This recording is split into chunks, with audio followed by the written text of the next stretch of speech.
Ezekiel 31. Downfall of Egypt and Assyria. In the 11th year, in the 3rd month, on the 1st day of the month, the word of the Lord came to me. Son of man, say to Pharaoh king of Egypt and to his hordes, who are you like in your greatness?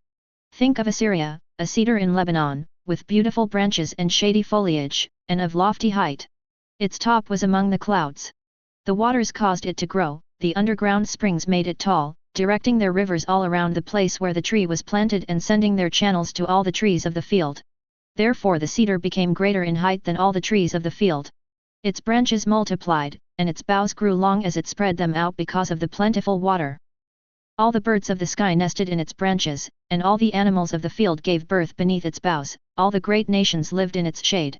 It was beautiful in its greatness, in the length of its limbs, for its roots extended to abundant water. The cedars in God's garden could not rival it, the pine trees couldn't compare with its branches, nor could the plane trees match its boughs. No tree in the garden of God could compare with it in beauty.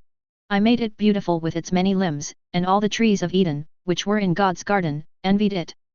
Therefore this is what the Lord God says, since it became great in height and set its top among the clouds, and it grew proud on account of its height. I determined to hand it over to a ruler of nations, he would surely deal with it. I banished it because of its wickedness. Foreigners, ruthless men from the nations, cut it down and left it lying. Its limbs fell on the mountains and in every valley, its boughs lay broken in all the earth's ravines. All the peoples of the earth left its shade and abandoned it. All the birds of the sky nested on its fallen trunk, and all the animals of the field were among its boughs. This happened so that no trees planted beside water would become great in height and set their tops among the clouds, and so that no other well-watered trees would reach them in height.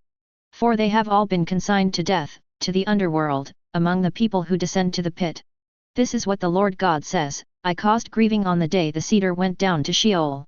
I closed off the underground deep because of it, I held back the rivers of the deep, and its abundant waters were restrained.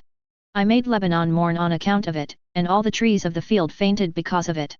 I made the nations quake at the sound of its downfall, when I threw it down to Sheol to be with those who descend to the pit. Then all the trees of Eden, all the well-watered trees, the choice and best of Lebanon, were comforted in the underworld. They too descended with it to Sheol, to those slain by the sword. As its allies they had lived in its shade among the nations. Who then are you like in glory and greatness among Eden's trees? You also will be brought down to the underworld to be with the trees of Eden. You will lie among the uncircumcised with those slain by the sword. This is Pharaoh and all his hordes, the declaration of the Lord God.